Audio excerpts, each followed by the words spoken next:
Good evening, students. I hope you all are well and doing good in all subjects. Students, today I am here with a new lesson, that is lesson number 2. Mother, tell us a story.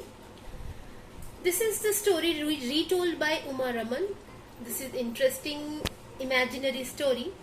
Before starting the story, let me aware you that the tradition of telling story is very old, before the inventions of handwriting. Different cultures around the world explain the origin of stories differently. Today, the story that we have taken in is popular folk tale from Africa describes how a woman named Manza found stories for her children.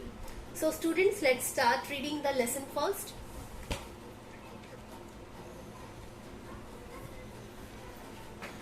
Section number 1.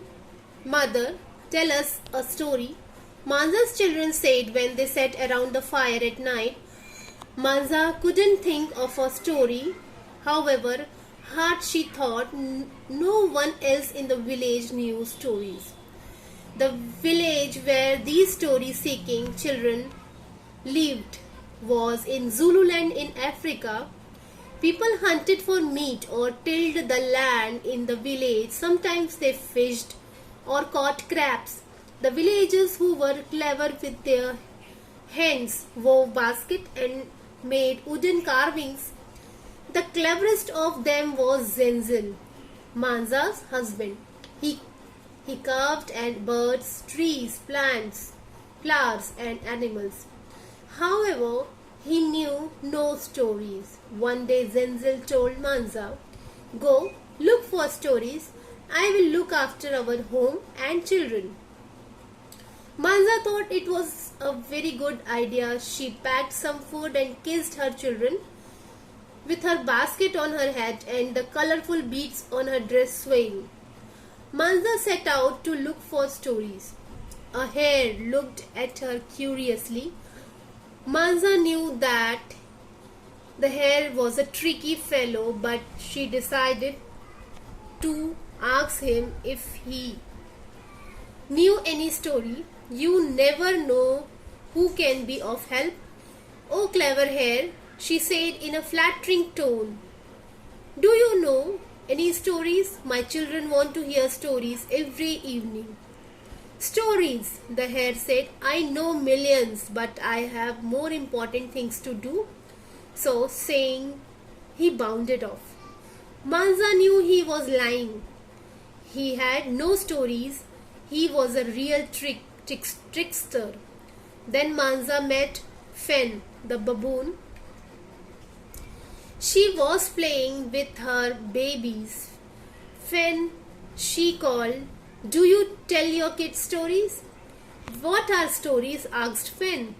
"I'm busy keeping my babies fed and warm. I have no time for anything else." Singing, Manza went on. She saw an owl in a wild fig tree.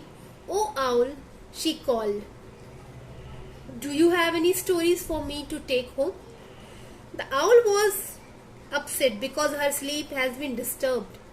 "You woke me up for stories," she hooted. "Humans cannot live in peace and are always looking for something," she grumbled as she settled down and began to nod off again. Manza walked on sadly.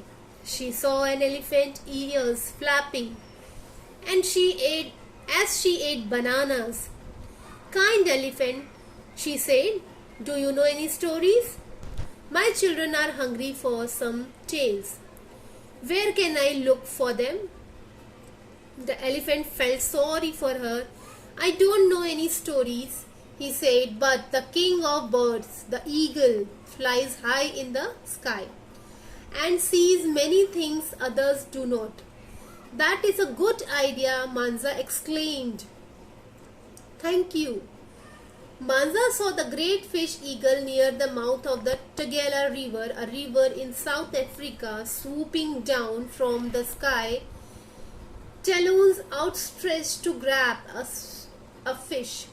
"Oh great eagle," she called.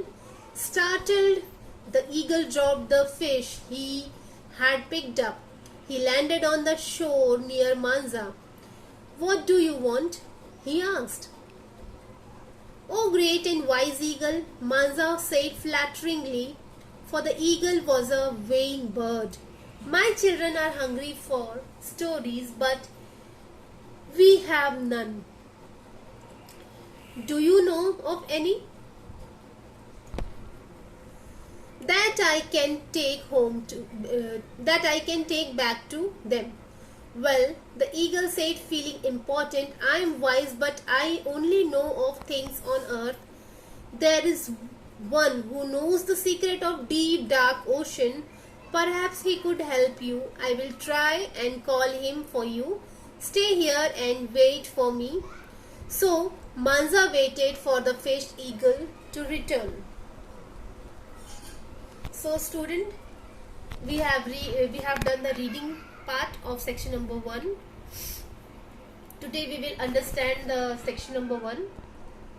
In this story, there is an African woman whose name is Manza. She has 2 children. Her children demand her to tell stories, but Manza couldn't think of a story, and no one in Zululand village. Children, Zululand is a village in Africa. So there was no one in the village who can fulfill the demand of children. Zululand was a village where people hunted for meat or tilled the land, means to prepare the land to grow crops. They also used to do fishing and catching crabs. They were skillful in weaving baskets and wooden carvings. And among them, most clever person was Manza's husband, Zenzil. His name was Zenzil. He carved birds, trees, plants, flowers and animals, but he was also unable to tell story to his children. One day Zenzil told Manza to go in search of stories, and he has taken responsibility to look after home and children. Manza liked her husband's idea. She packed some food and kissed her children. Means before leaving, she gave her love to children. Then she kept basket on her head. The dress she wore has colorful beads swaying on it. On the way in search of story, she met Hare first. This Hare was tricky fellow, and Manza knew that, but still she decided to ask him if he know any stories, and this is right also, because you never can know who may help you in need. So she asks in flattering tone, "Do you know any stories? My children want to hear stories."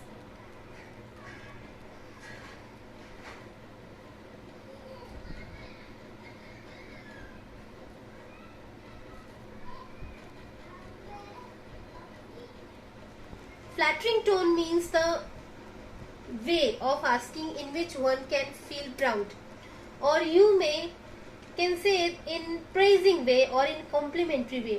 So let's see what happened next.